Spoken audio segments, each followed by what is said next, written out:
Trading chart open করার পর মার্কেটে আপ ডাউন মুভমেন্ট দেখে কোনো কিছু সঠিকভাবে বুঝতে না পারা প্রত্যেক বিগিনার পুরো ট্রেডার্সের হাজার লক্ষ টাকা প্রফিট দেখে ট্রেডিং করার চিন্তাধারা মনে চলে আসে। প্রত্যেক বিগিনার্স ট্রেডার্স ট্রেডিং এর প্রাথমিক পর্যায়ে সঠিক নলেজ না নিয়েই টাকা ইনভেস্ট করতে শুরু করে দেয়। কথায় আছে অল্প বিদ্যা ভয়ঙ্করী, যার কারণে সঠিক ক্যালকুলেশনের অভাবে বেশিরভাগ ট্রেড লসে চলে যায়। ট্রেডিং মার্কেটে লস কমানোর জন্য সঠিক সময়ে মার্কেটে এন্ট্রি এবং এক্সিট নিতে হয়, আর এর জন্য আপনাকে অপশন ট্রেডিং সংক্রান্ত সবকিছু শুরু থেকে শেষ খুবই মনোযোগ সহকারে শিখতে হবে। আর এই চাহিদা মেটানোর জন্যই আমি আজ থেকে অপশন ট্রেডিং এর উপর ফ্রি কোর্স শুরু করছি। এই কোর্সের মাধ্যমে আপনারা অপশন ট্রেডিং এর বেসিক থেকে শুরু করে একদম অ্যাডভান্স লেভেলে প্র্যাকটিক্যাল থেকে শুরু করে থিওরিক্যাল শিক্ষা দিতে সাহায্য করবে এই কোর্সটি। ট্রেডিং এর প্রাথমিক পর্যায়ে প্রত্যেক ট্রেডার্সের মনে কিছু প্রশ্ন মনে আসে, যেমন অপশন ট্রেডিং কি, এটা কিভাবে কাজ করে, অপশন ট্রেডিং এর ভয় কিভাবে মন থেকে দূর করা সম্ভব হবে, কিভাবে প্রতিনিয়ত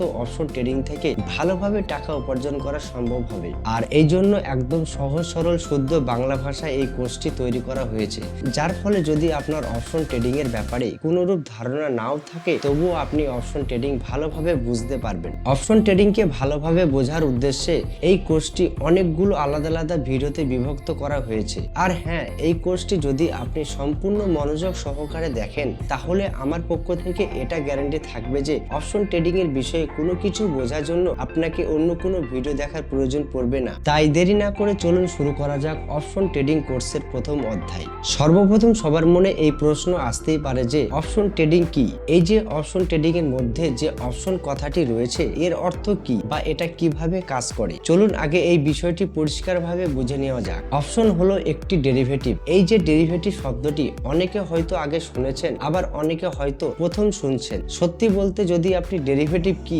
সেটা বুঝে নিতে পারেন তাহলে অপশন কি সেটা বুঝতে আপনার একদম অসুবিধা হবে না। ডেরিভেটিভের মূল্য সর্বদা অন্য কোনো পণ্য বা জিনিসের দামের সাথে সম্পর্কিত থাকে। এই বিষয়টি ভালোভাবে বোঝার জন্য একটি উদাহরণ ধরে নিচ্ছি। ধরুন আপনার ট্রান্সপোর্টের বিজনেস রয়েছে, অর্থাৎ আপনি বিভিন্ন রকম পণ্য এক জায়গা থেকে অন্য জায়গায় ট্রাক বা গাড়ির মাধ্যমে সরবরাহ করে থাকেন। আমরা সবাই জানি ট্রাক বা গাড়ি রাস্তায় চলার জন্য তেলের প্রয়োজন হয়, আর এর পাশাপাশি এটাও জানি যে গাড়ি ভাড়া সব সময়ের জন্য তেলের দামের উপর নির্ভর করে থাকে। ধরুন কোনো একটি বিশেষ কারণের জন্য তেলের দাম অনেকটাই বেড়ে গেল, এর মানে গাড়ি ভাড়া বাড়বে সে বিষয়ে কোনো সন্দেহ নেই। আবার অপরদিকে যদি তেলের দাম অনেকটাই কমে যায় তাহলে গাড়ি ভাড়াও কমে যাবে। অর্থাৎ এখানে গাড়ি ভাড়া হলো ডেরিভেটিভ যার মূল্য অনেকটাই তেলের দামের উপর নির্ভর করে থাকছে। জানি এই বিষয়টি অনেকে হয়তো এখনো ভালোভাবে বুঝতে পারেননি। চলুন আরো ভালোভাবে বোঝার জন্য একটি দ্বিতীয় উদাহরণ ধরে নিচ্ছি। আপনি কোনো এক এরিয়াতে প্রমোটারের কাছ থেকে 5 শতক জমি কেনার জন্য একটি এগ্রিমেন্ট বা কন্ট্রাক্ট করেছেন। যখন আপনি কন্ট্রাক্ট বানালেন তখন জমির দাম ছিল 5 শতকে 20 লক্ষ টাকা। আপনি প্রমোটারকে 1 লক্ষ টাকা অ্যাডভান্স দিয়ে একটি কন্ট্রাক্ট বানালেন যে আপনি কোনো একটি নির্দিষ্ট তারিখ বা সময়ে বাকি টাকা পরিশোধ করে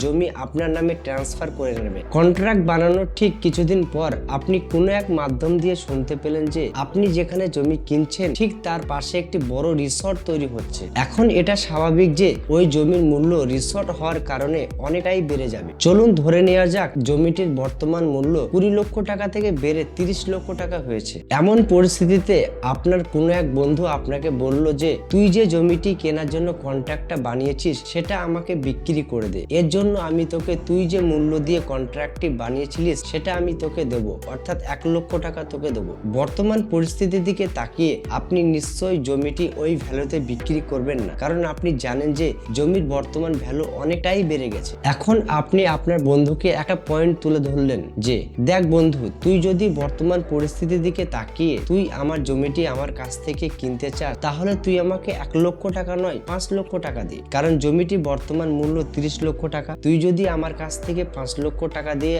আমার জমির কন্ট্রাক্টটা কিনে নিস তাহলে তোকে আর বাকি 19 লক্ষ টাকা দিতে হবে জমিটি তোর নামে করার জন্য। অর্থাৎ জমির বর্তমান মূল্য 30 লক্ষ টাকা, কিন্তু তুই পকেট থেকে বার করছিস 24 লক্ষ টাকা। এর মানে তুই এই চুক্তি করে 6 লক্ষ টাকা প্রফিট করে নিতে পারবি। এখানে যে 1 লক্ষ টাকা কন্ট্রাক্টের কথা বলা হচ্ছে এটিই হলো ডেরিভেটিভ, যার মূল্য ওই জমির দামের উপর নির্ভর করবে। তাই জমির দাম বাড়লে ওই কন্ট্রাক্টের দামও বেড়ে যায়। অপরদিকে ধরে নেওয়া যাক জমির উপর দিয়ে হঠাৎ যদি হাই ভোল্টেজের ইলেকট্রিক পুল বানানোর প্ল্যান সরকার থেকে অনুমোদন পেয়ে যায়, তাহলে জমির দাম অনেকটাই কমে যাবে। আর এখানে জমির ভ্যালু কমা মানে কন্ট্রাক্টের ভ্যালুও কমে যাবে, কারণ জমির দাম কমলে ওই জমি কেনার জন্য কাস্টমারের চাহিদাও কমে যাবে। আর চাহিদা কমা মানে যে কন্ট্রাক্ট 1 লক্ষ টাকা দিয়ে বানানো হয়েছিল সেটা কেনার জন্য কাস্টমার ঠিকঠাক ভাবে পাওয়া যাবে না। তাই সার্বিকভাবে ওই কন্ট্রাক্টের দাম বা ভ্যালু অটোমেটিক ভাবে কমে যাবে। তাহলে নিশ্চয়ই আপনারা বুঝতে পেরেছেন যে ডেরিভেটিভ কি। অপশন ট্রেডিং এর প্রত্যেকটি কন্ট্রাক্ট ডেরিভেটিভের মতো কাজ করে, অর্থাৎ স্টক, কমোডিটি, কারেন্সি,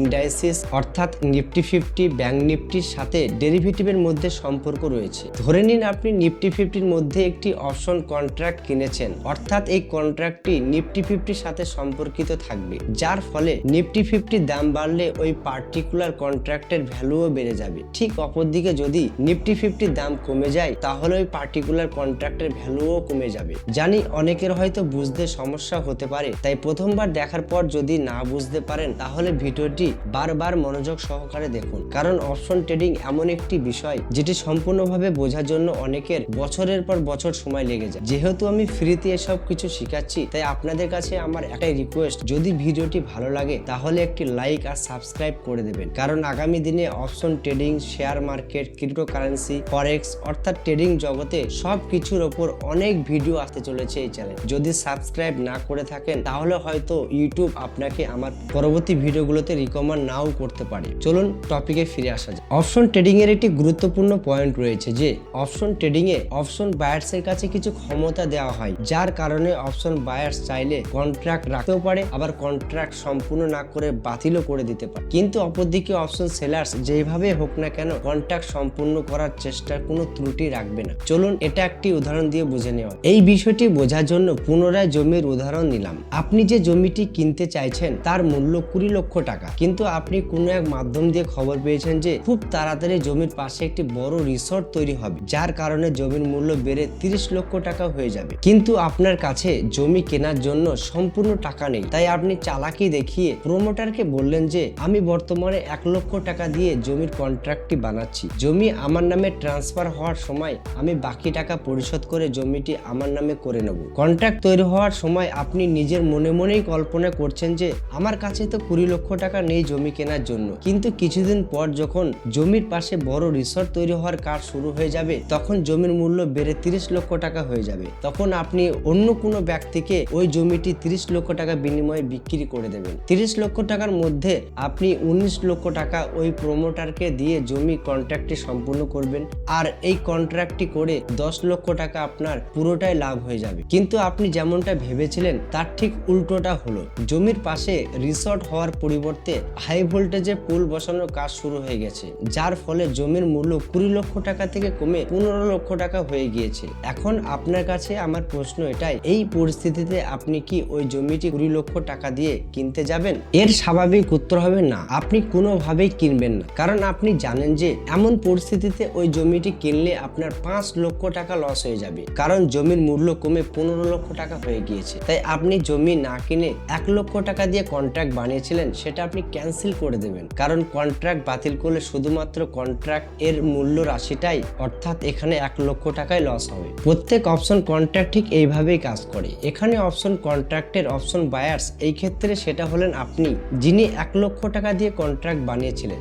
আর কন্ট্রাক্টের কারণে আপনাকে অর্থাৎ অপশন বায়ার্সকে কিছু ক্ষমতা প্রদান করা হয় কোনো অ্যাসেটের ওপর, যেমন এখানে অ্যাসেট হচ্ছে ওই জমিটি যার পার্টিকুলার মূল্য 20 লক্ষ টাকা, যা সম্পূর্ণ পেমেন্ট করে জমিটি আপনার নামে করে নিতে পারবেন। অপরদিকে অপশন সেলার্স এখানে যেমন প্রমোটার ছিল যে আপনাকে জমি বিক্রি করছে, তার মধ্যে কিছু সীমা এবং পরিধি থাকে যে যদি অপশন বায়ার্স চান তাহলে যে কোনো পরিস্থিতিতেই কন্ট্রাক্ট পার্টিকুলার মূল্য অর্থাৎ এখানে যেমন 20 লক্ষ টাকা ছিল সেটা সম্পূর্ণ পরিশোধ করলে জমিটি বিক্রি করতে বাধ্য হবে। এমন ভাবেই অপশন কন্ট্রাক্ট কাজ করে। এই বিষয়টি যদি শেয়ার মার্কেটে ভাষায় বুঝতে হয় তাহলে অপশন অ্যাকচুয়ালি রেডিমেড কন্ট্রাক্ট হয়ে থাকে, যা আপনি কেনা এবং বেচা আপনার ইচ্ছা অনুসারে করতে পারবেন। যদি আপনি অপশন কেনেন তাহলে আপনি অপশন বায়ার্স নামে পরিচিত হবেন, অপরদিকে যদি আপনি অপশন বিক্রি করেন তাহলে আপনি অপশন সেলার্স নামে পরিচিত হবেন। অপশন বায়ার্স এবং অপশন সেলার্স এর উপর পরবর্তীতে একটি ভিডিও আসতে চলেছে, যেখানে এই টপিক নিয়ে বিস্তারিতভাবে আলোচনা করা হবে। অপশন ট্রেডিং কোর্সের প্রথম ভিডিও এখানেই সমাপ্ত করছি। এর পরবর্তী ভিডিওতে আমরা অপশন ট্রেডিং এর অন্তর্ভুক্ত কল এবং পুট কি, এটিএম, ওটিএম, আইটিএম কি, লট সাইজ এবং এক্সপায়ারি ডেট কি বা এগুলো কিভাবে কাজ করে সেই বিষয় নিয়ে বিস্তারিতভাবে আলোচনা করব পরবর্তী ভিডিওতে। এখন বিদায় নিচ্ছি, আবার দেখা হবে পরবর্তী ভিডিও।